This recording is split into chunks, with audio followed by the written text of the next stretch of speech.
폴 투르니에는 스위스 출신의 의사이고 기독교 심리학자입니다. 목회 상담에 지대한 영향을 끼쳤던 분인데 70세 아버지가 그를 낳았는데 3개월 만에 돌아가시고 어머니는 6살 때 돌아가시게 됩니다. 이런 고통스러운 경험이 그에게 아주 심오한 영향을 주어서 그가 쓴 책들은 목회 심리학에 대단한 영향을 주었습니다. 이분이 쓴 책 가운데 강자와 약자라는 그러한 책이 있는데 이 책을 통해서 인간은 어떤 존재인가, 그에 대한 어떤 물음과 대답을 하고 있어요. 첫째, 인간은 자신들이 생각하는 것보다 훨씬 더 비슷한 존재이다 하는 겁니다. 그리고 두 번째, 인간은 모두 다 약한 존재이다. 누구나 두려움을 가지고 있다는 겁니다. 그러면서 어떻게 강자와 약자로 나눌 수 있는가를 물으면서 강함과 약함은 존재가 아니고 반응이다, 그렇게 봐요. 그러니까 우리 인간은 본래 약한 존재인데 강자는 자신의 약함을 가리기 위해서 강하게 반응하고 약자는 자기의 약점을 숨기지 못하고 그냥 드러나도록 놔둔다는 겁니다. 그러니까 강자와 약자의 차이점은 반응의 차이라는 거죠. 그러므로 우리 인간은 사는 것도 생각하는 것도 추구하는 것도 본질적으로 큰 차이가 없다 하는 겁니다. 우리가 요나서를 읽을 때도 반응의 측면을 봐야 됩니다. 요나의 하나님에 대한 반응, 원수 나라에 대한 반응, 자신에 대한 반응을 보아야 합니다. 요나의 반응으로 볼 때 요나는 강함이 있었던 것이 분명합니다. 좋은 모습의 강함은 분명 아니지만 강한 모습이 있었습니다. 사실 요나를 존재론적으로만 보면 요나는 불신앙의 사람, 불순종의 사람, 원망을 품었던 사람, 하나님을 향해서 성냈던 사람, 카인보다도 못한 사람이죠. 그래서 요나를 존재론적으로 보면 요나서에서 우리에게 말하고자 하는 것들을 말할 수 없어요. 우리는 요나서에 나오는 요나의 모습을 반응으로 보아야 된다 하는 겁니다. 사실 강한 것이 튼튼하고 오래 갈 것 같지만 강한 것이 쉽게 부러집니다. 지난번 이탈리아 폭풍우가 몰아쳐서 1400만 그루의 나무가 부러졌다고 합니다. 회복을 위해서 100년 정도 그 이상 걸린다는 거예요. 최소 그렇습니다.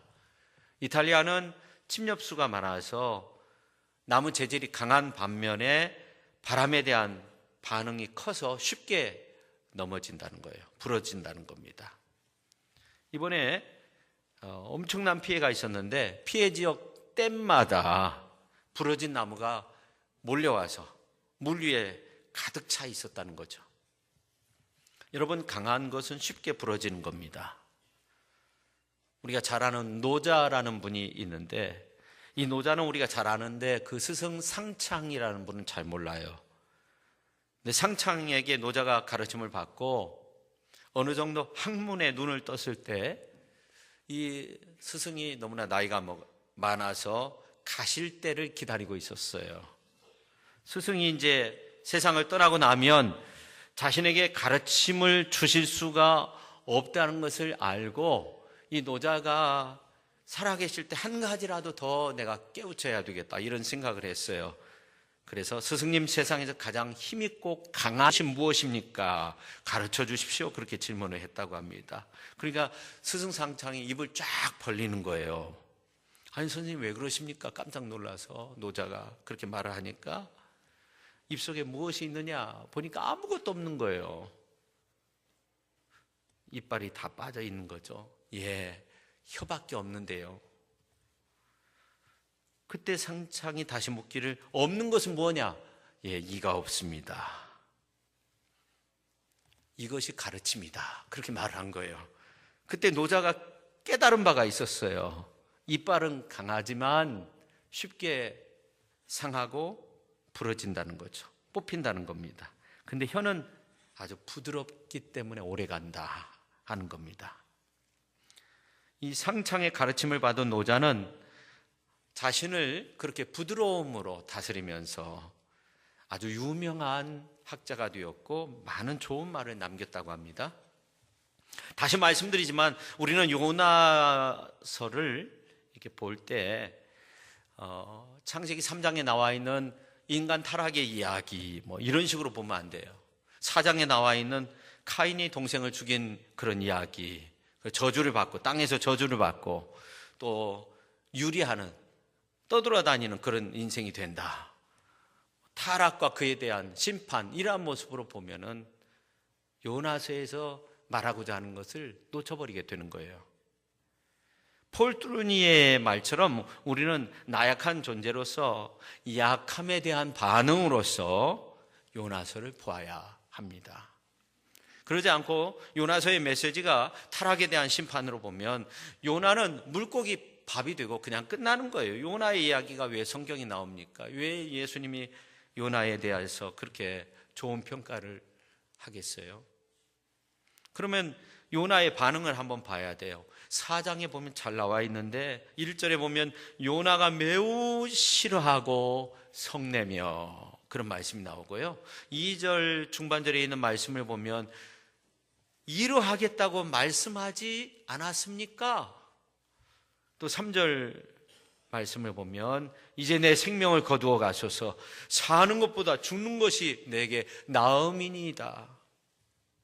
그 다음에 8절 말씀을 보면 사는 것보다 죽는 것이 내게 나으니이다. 또 9절에 있는 말씀을 보면 내가 성내어 죽기까지 할지라도 오르니이다. 이런 요나의 반응을 보면 요나가 하나님 앞에 성낸 것은 아주 잘못된 일이죠.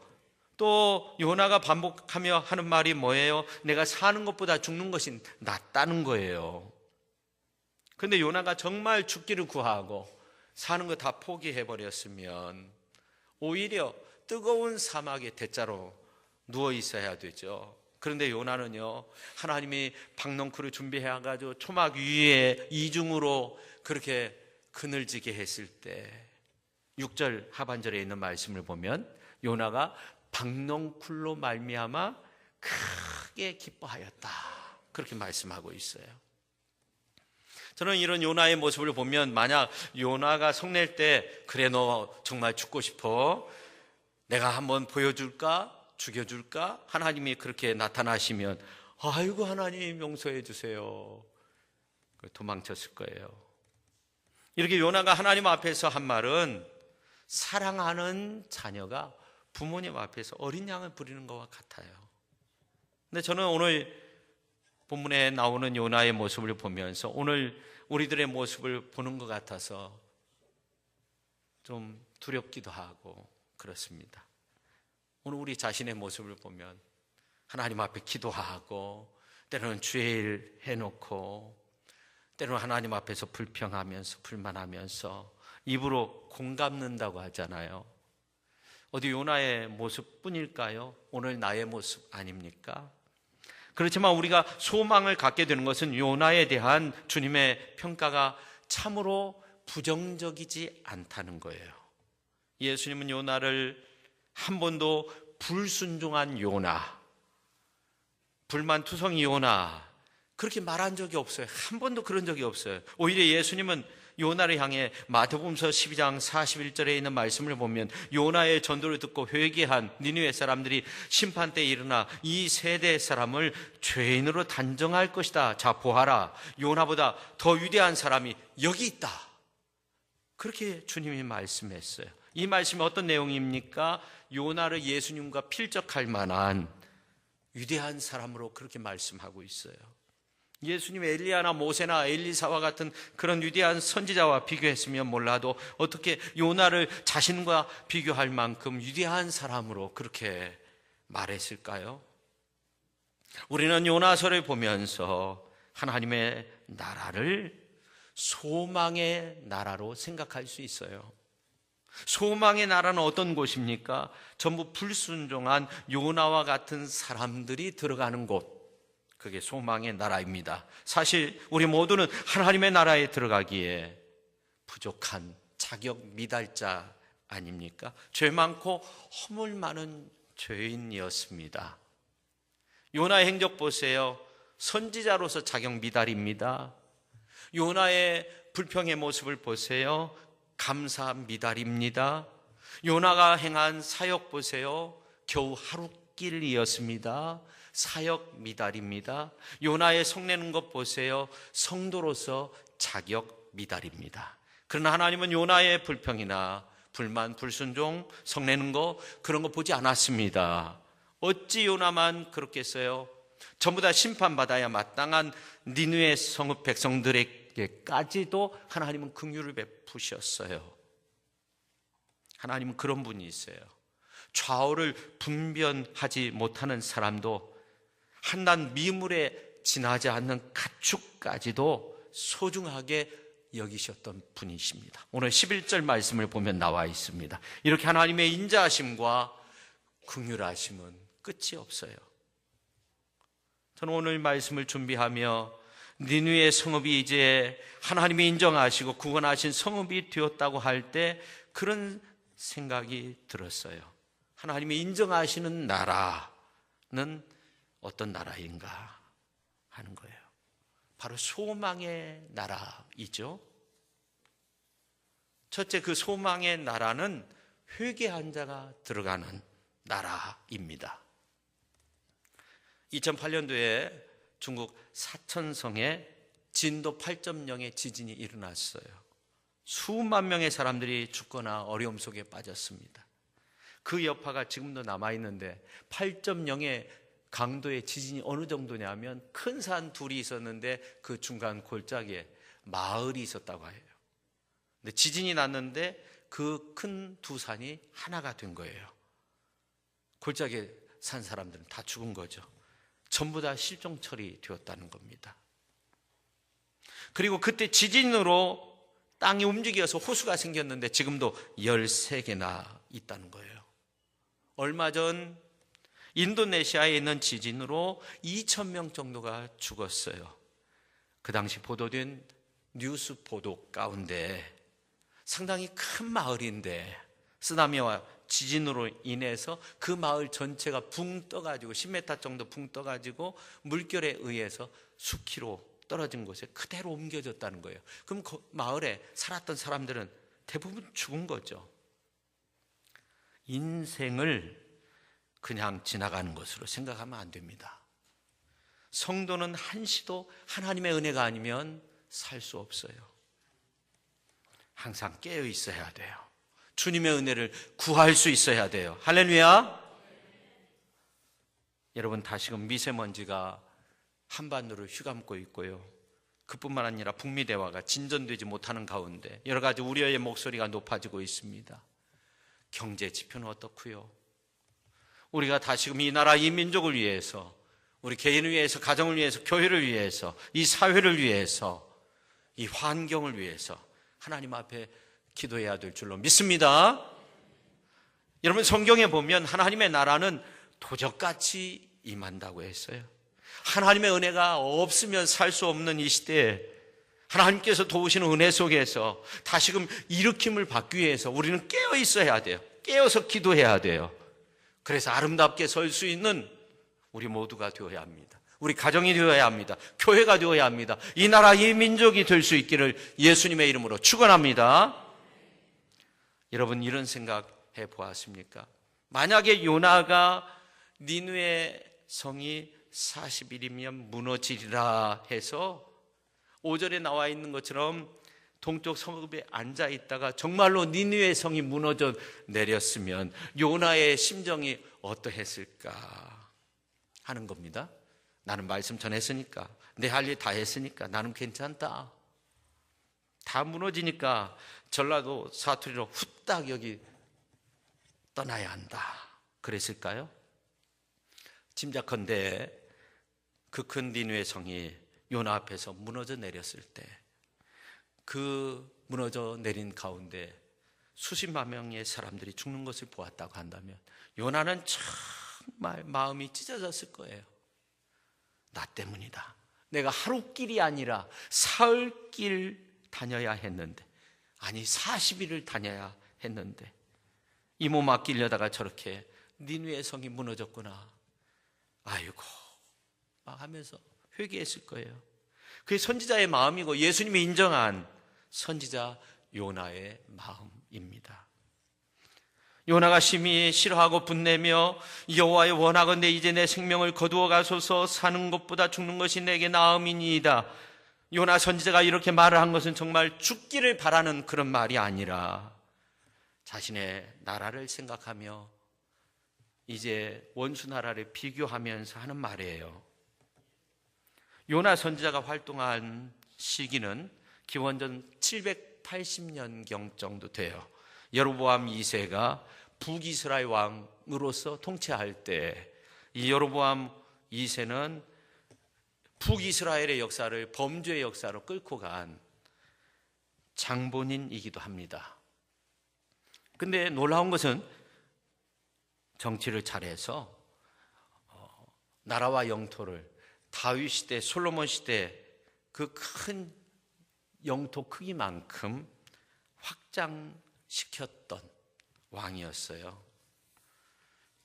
이제 그런 내용이 열왕기하 14장 25절에 보면 나와 있는데 우리가 같이 한번 읽도록 하겠습니다.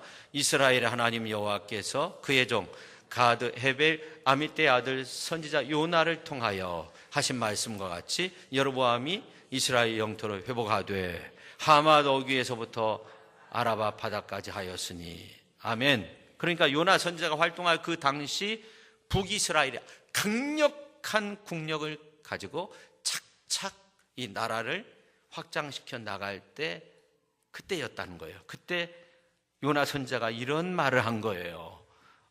나라가 크게 부흥하고 확장되어 나갈 거다. 그 말대로 확장됐다는 거예요. 근데 이러한 가운데 요나가 니느웨 성에 가가지고 사흘길이 아니라 하루길 다니면서 앞으로 40일이 지나면 니느웨 성이 무너져 내릴 겁니다 외쳤어요. 그런데 그 말씀은 요나에게 두 번째 기회를 주신 거예요. 외치라 하신 주님의 말씀이죠. 근데 요나는 그렇게 외쳤지만 하나님에 대한 이해가 있었어요. 분명한 이해가 있었어요. 하나님에 대해서 알고 있는 것이 있었어요. 오늘 2절 말씀입니다. 자, 현대인의 성경으로 보면 같이 한번 읽겠습니다. 여호와께 이렇게 기도하였다. 여호와여, 내가 고국에 있을 때 주께서 이렇게 하실 것이라고 내가 말하지 않았습니까? 그래서 내가 급히 다시스로 도망하였습니다. 나는 주께서 은혜롭고 자비로우시며 쉽게 노하지 않으시고 언제나 사랑이 풍성하셔서 뜻을 돌이키시고 재앙을 내리지 않으시는 하나님인 것을 알았습니다. 아멘. 자, 하나님에 대한 이해가 나오죠. 그 이해는 요나와 함께 나라를 확장시키고자 했던 여로보암 2세 왕이 생각하는 그 하나님에 대한 이해와는 전혀 다르죠. 여로보암 2세는 우상 섬기는 자로서 나라를 확장시키기 위해서는 물불을 가리지 않았어요. 근데 요나가 이해한 하나님은 어떤 분이라고 고백하고 있어요? 주님은 은혜로우시고 자비로우시고 노하기를 쉽게 하지 않고 언제나 사랑이 풍성하시고 뜻을 돌이키시고 재앙을 내리시는 그런 하나님이 아니라는 거예요. 재앙을 내리지 않으시는 하나님이라는 거예요. 요나가 생각할 때 하나님의 성품으로 볼 때는 니느웨 성 사람들이 다 구원하셔야 된다는 거예요. 하나님의 성품으로 볼 때. 근데 국가의 정책으로 볼 때는 어때요? 니느웨 성 사람들이 원수의 나라, 수도에 사는 사람들이니까 이 사람들이 언제 우리나라 쳐들어올지 모르기 때문에 다 죽어야 된다는 거예요. 근데 니느웨 성 사람들이 회개하고 막 죄를 무릅쓰고 동물까지도 이제 회개하면서 굶어가면서 밥을 주지 않으면서 그렇게 하나님 앞에 회개하니까 하나님께서 칼날을 거두신 거예요. 그래서 요나가 그 사실에 대해서 싫어했던 거죠. 그러니까 하나님, 제가 느끼는 하나님과 이 세상의 질서가 너무나 다르다는 거예요. 괴리감이 너무나 크다는 거예요. 제가 하나님을 잘 섬기지 못한다면 제 인생에 있어서 무슨 의미가 있겠습니까? 이러한 가운데 제가 어떻게 해야 됩니까? 이 나라의 흐름과 또 하나님에 대한 이해, 이러한 것들이 막 복잡하게 얽히면서 이러지도 못하고 저러지도 못하는 가운데 세상 현실에 대한 상당한 괴리감을 맛보고 있었던 거죠. 하나님은 은혜로우시고 자비로우시고 노하기를 더디하시고 이내가 크시사 뜻을 돌이켜 재앙을 내리지 아니하시는 것은 니느웨만을 향한 말씀은 아니잖아요. 적국이라고 말할 수 있는, 그러니까 남과 북이 대치 상태에 있을 때, 남유다와 북이스라엘 서로 대치 상태에 있을 때 남유다도 적인 거죠. 과거 우리나라도 북한을 적으로 그렇게 명시해 놓고 그렇게 여겼잖아요. 지금이야 좋은 분위기로 나가고 있지만요. 근데 남유다에 대해서도 하나님은 그런 은혜를 내리시는 하나님이 되시는 거죠. 그래서 오늘 4절에 보면 여호와께서 이르시되 내가 성내는 것이 옳으냐, 하나님은 반문하세요.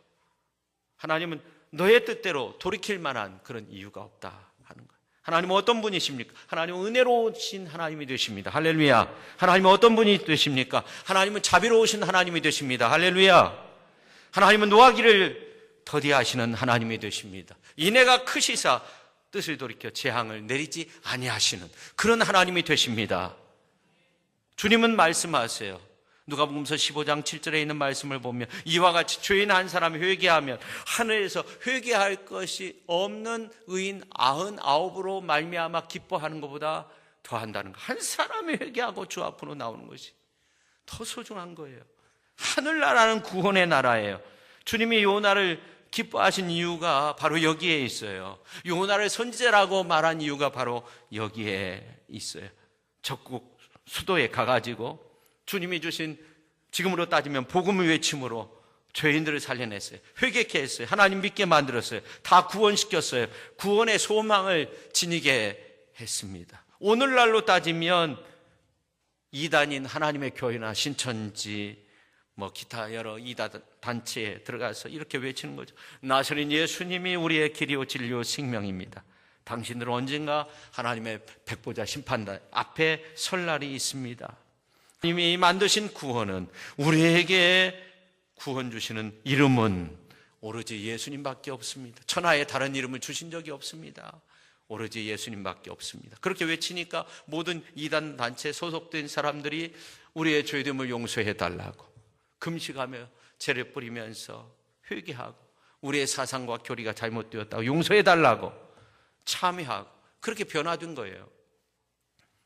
그래서 주님이 이런 역사를 일으킨 사실에 대해 높이 평가하고 있는 거예요. 요나를 말할 때 불순종한 요나라는 말을 하지 않고 뭐라고요?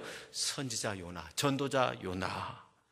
내가 요나의 표적밖에 보일 것이 없다. 그렇게 말씀하신 거예요.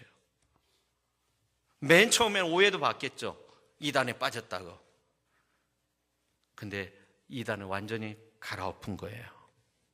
우리가 제2의 요나가 되어야 된다, 그런 것은 아닙니다. 예수님은 말세의 시대 현상에 대해서 이런 말씀을 한 적이 있어요. 마태복음서 23장 37절 말씀입니다. 우리가 같이 한번 읽도록 하겠습니다. 예루살렘아 예루살렘아 선지자들을 죽이고 내게 파송된 자들을 돌로 치는 자여, 암탉이 그 새끼를 나에게 아래에 모음같이 내가 내 자녀를 모으려 한 일이 몇 번이더냐. 그러나 너희가 원하지 아니하였도다. 자비를 베풀어도 선지자를 보내도 죽이고 심지어 아들을 보내도, 예수님을 보내도 안 되었어요. 십자가에 못 박은 거예요. 지금도 이단들은 예수님의 피 묻은 복음을 부인하면서 다시금 예수님을 십자가에 못 박고 있습니다. 오늘날 복음의 길은 하루길이 아니라 사흘길, 아니 10일길, 아니 40일길이 되어야 합니다. 열흘길을 가도 소돔과 고모라 때처럼 아브라함이 심판을 막아보려고 의인을 10명 찾았지만 의인이 없었어요. 요즘 한 사람 예수님 믿게 하는 일이 얼마나 어려운 일입니까? 근데 우리는 어떤 선교를 해요?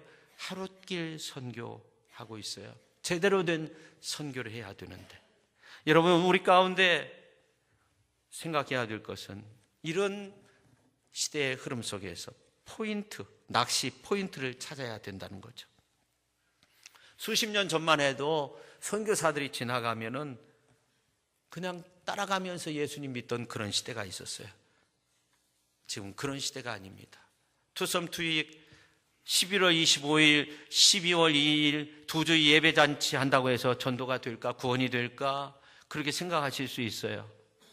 근데 주님이 기뻐하시는 일은 한 영혼이라도 우리와 함께 새롭게 기쁨으로서 하나님의 말씀, 복음의 말씀을 듣는 거예요. 그게 주님이 기뻐하시는 예배 잔치인 거예요. 우리가 전도를 해보면 놀라운 것은 우리가 여러 가지 전도 일들 많이 하고, 야외 카페, 사랑의 식탁, 총동원 전도도 하고, 예배, 잔치, 여러 가지 일들을 하는데, 우리가 때로는 열매 없는 것처럼 느껴질 때도 있어요. 안 듣는 것처럼 느껴질 때도 있어요. 지나가는 사람한테 친절하게 인사하고, 좀 드시고 가세요. 그냥 지나가는 것 같아요. 근데 놀라운 것은 그 지나가던 사람이 나 이제 다음 주부터 교회에 나올 거야. 다 정리했어. 안 듣는 것 같지만 권사님한테 와서, 집사님한테 와서 나 교회에 나갈 거라고. 그냥 그 집사님이 놀라시는 거예요. 이야, 놀랍다. 여러분, 우리가 큰 열매 구하려고 생각해서는 안 돼요. 한 영혼 한 생명이면 천하보다도 귀하다고 주님은 말씀했어요. 그래서 우리 시천교회가 생명 구원하는 공동체가 되기 위해서 힘써야 돼요. 할렐루야. 두 번째, 소망의 나라는 누구나 구원받을 수 있는 은혜의 나라라는 거예요. 이 성경의 요나서유에 니느웨에 대한 말씀을 선포한 내용들이 나훔서에 나와요. 니느웨는 회개를 촉구한 내용이에요. 회개했어요. 나훔서는 반대요. 니느웨의 멸망을 선포해요. 요나가 당시 니느웨가 하나님의 심판이 임한다는 그런 말씀을 선포했을 때 니느웨 사람들이 회개했어요. 왕으로부터 모든 사람들이 회개했어요. 70년이 지난 다음에 나훔 선지자가 활동하여 그 당시에 보니까 하나님의 사랑을 배신하고 이전보다도 더 교만하고 사악하고 그랬어요. 원래 니느웨 사람들은 악독한 사람들, 잔인한 사람들이었어요. 근데 회개해서 성읍이 구원받았어요. 근데 70년이 흐른 다음에 더 악독해진 거예요. 그래서 니느웨 성벽은 홍수로 무너져 내리고요. 그 다음에 성 전체, 바벨론 군사들이 완전히 함락하게 됩니다. 여러분, 그런 생각 해보셨어요? 우리 아빠가 교회 열심히 다니시는데 아빠 노래 한번 불러봐 그러면은 소양강 처녀를 불러야만이 어울린다 이렇게 생각해요. 자녀들이 생각할 때 우리 아빠는 소양강 처녀를 불러야 좀 어울려.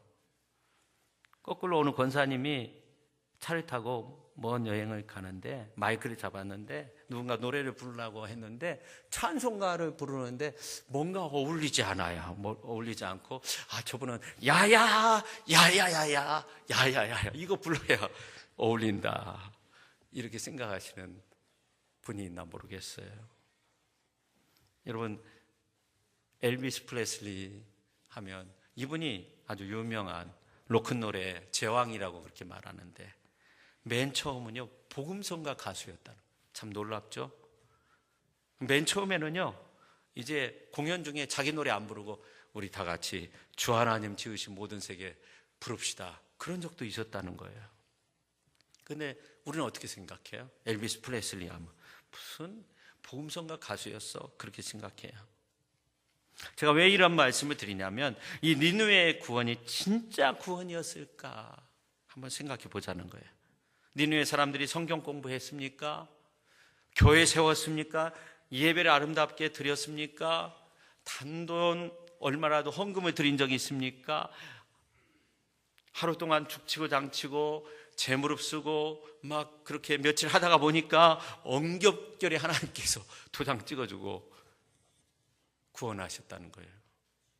근데 예수님이 나중에 니느웨 백성들, 그 당시 니느웨 백성들이 회개와 구원의 은혜를 누렸다는 거예요. 그 말씀을 하지 않았다면 요즘 신학계에서 어떤 구원론에 대해서 이 니느웨 성 사람들을 평가한다고 말도 못 꺼내요. 구원론에 대해서 말도 꺼낼 수 없어요. 더군다나 많은 사람들이 표적을 보여달라고 하면 예수님이 요나의 표적밖에 없다. 근데 대선지자 그 요나가 박넝쿨 하나 때문에 오늘 8절에 있는 말씀을 보면 혼미해가지고요, 개역 성경으로 보면 혼곤했다는 거예요. 기절초풍했다는 거예요. 박넝쿨 하나 때문에 있다가 없어지니까. 요나서를 볼 때 요나가 한 일이 뭐예요? 다시스로 가는 배를 탔고요, 2장에서는 뿌리까지 내려가는 소망의 기도를 드렸고요, 3장에서는 하룻길만 다니면서 복음 전했고요, 4장에 가면 화내고 죽고 싶다고 말하고 혼곤하고, 심지어 하나님께서 니느웨 성을 멸망시키지 않겠다고 하는데 자기는 동편에 앉아가 초막을 짓고 진짜 안 무너지는가 한번 보겠다는 거예요. 어긋장을 놓고 있는 거죠. 근데 주님이 말씀하세요. 누가복음서 11장 30절에 있는 말씀을 보면 요나가 니느웨 사람들에게 표징이 된 것처럼 인자도 이 세대에 그러할 것이다.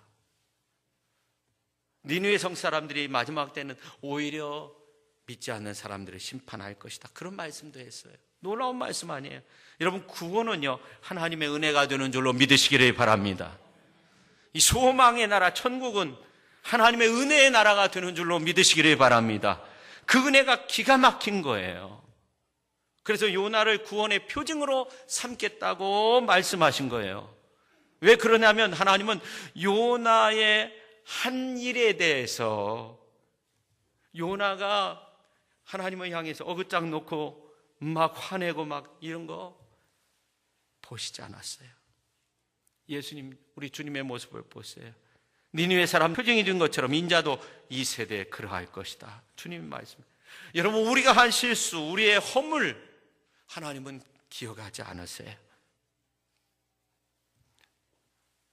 구주 예수님이 이루신 구속함의 은혜 속에 있는 우리는요, 다 구원의 은혜 속에서 사는 거예요. 믿습니까?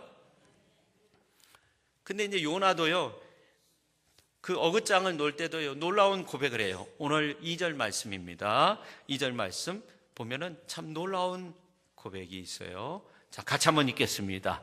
여호와께 기도하여 이르되 여호와여, 내가 고국에 있을 때 이러하겠다고 말씀하지 아니하였나이까.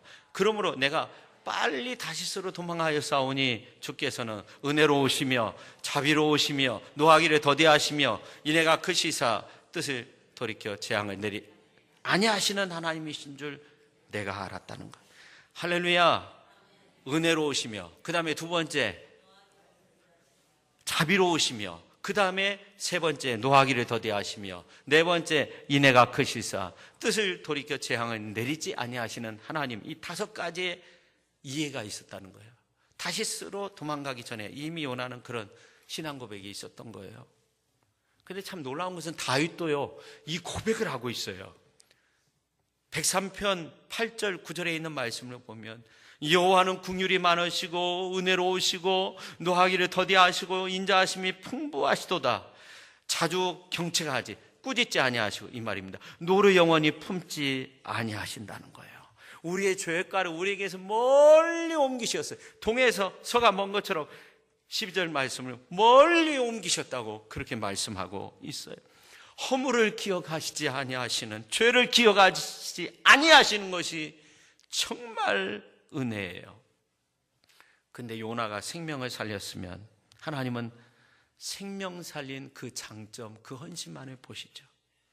여러분, 우리가 투썸투익 두 주인 믿지 않는 한 영혼을 초대하고 온 가족 믿지 않는 온 가족 데리고 나와서 예배를 드리고, 그것이 어찌 보면 이제 온 성읍을 돌아다니면서 복음 전하는 사흘길은 아니에요.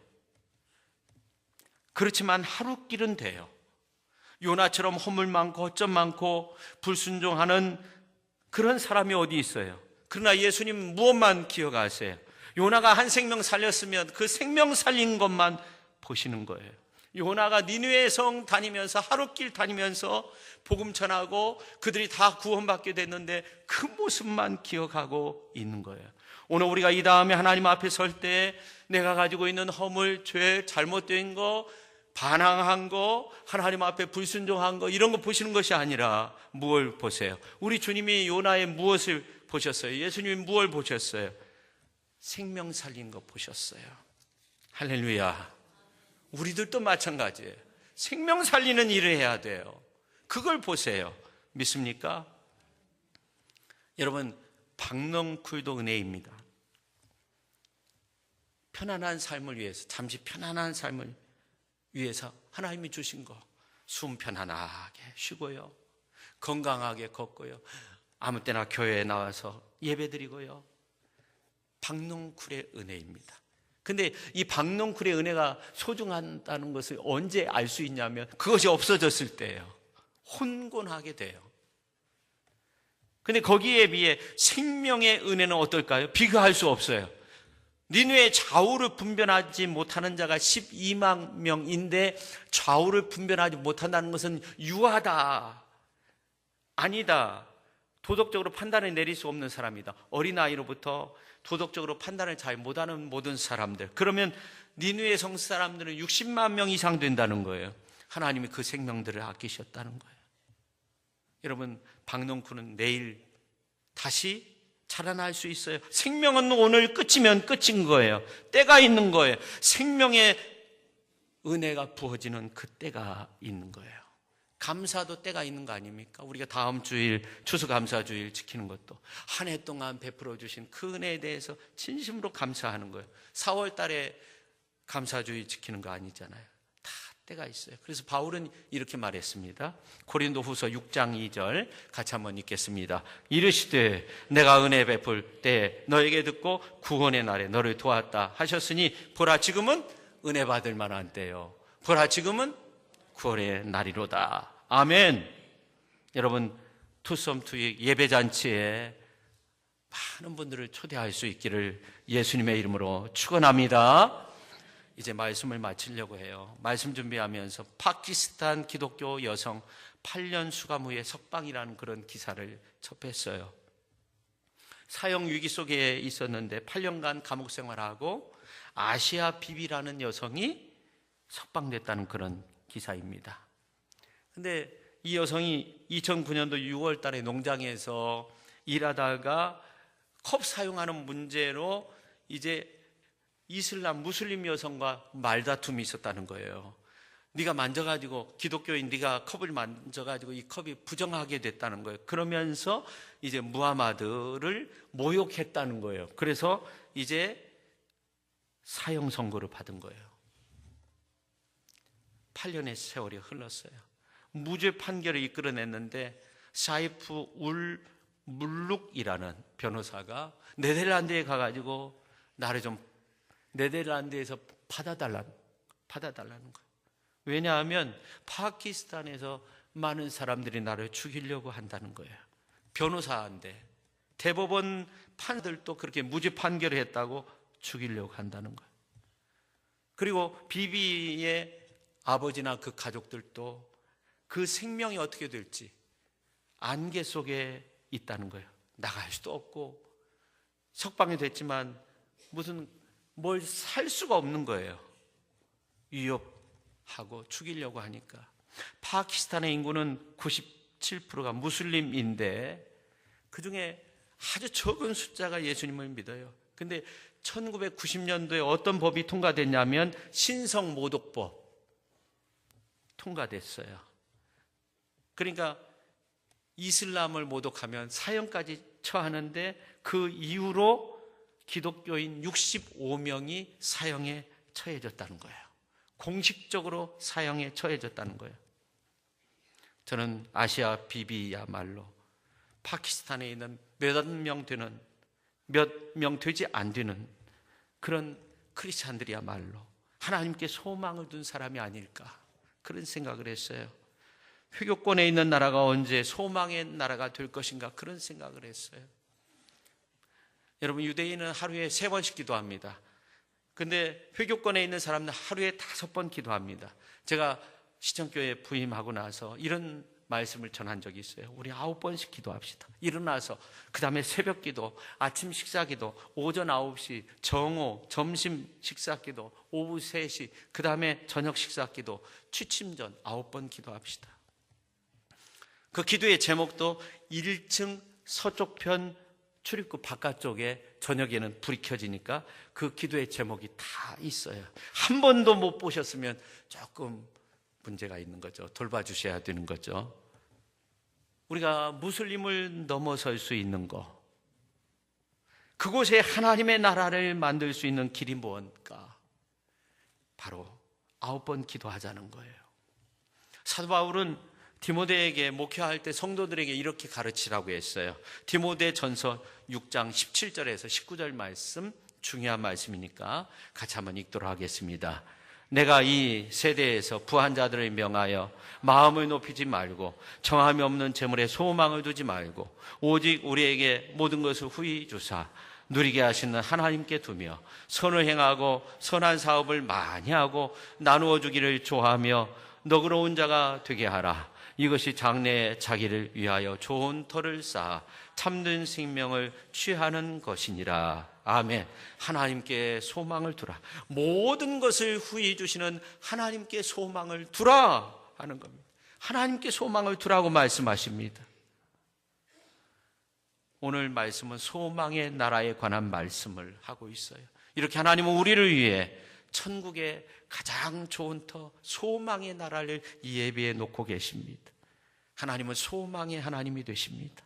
여러분, 그곳에, 그 소망의 나라에 주인공으로 아름답게 설 수 있기를 예수님의 이름으로 축원합니다. 기도하겠습니다. 하나님 아버지, 오늘 우리가 소망의 나라의 주인공으로 아름답게 서길 원합니다. 주님은 우리의 허물이나 우리의 죄, 믿음 안에서 산 우리의 허물과 죄를 보시는 것이 아니라 주님은 구원받은 우리가 얼마나 하나님 나라 확장을 위해서, 영혼 구원을 위해서, 생명 구원을 위해서 노력하고 힘썼는가 하는 것을 오늘 말씀을 통해서 그 중요한 것을 보신다는 사실을 알았습니다. 오늘 우리 모두가 한 생명 구원하기 위해서 그렇게 하늘나라에 소망을 두고 힘쓰며 노력하는 우리 모두가 되게 하시옵소서. 예수님의 이름으로 기도하옵나이다. 아멘.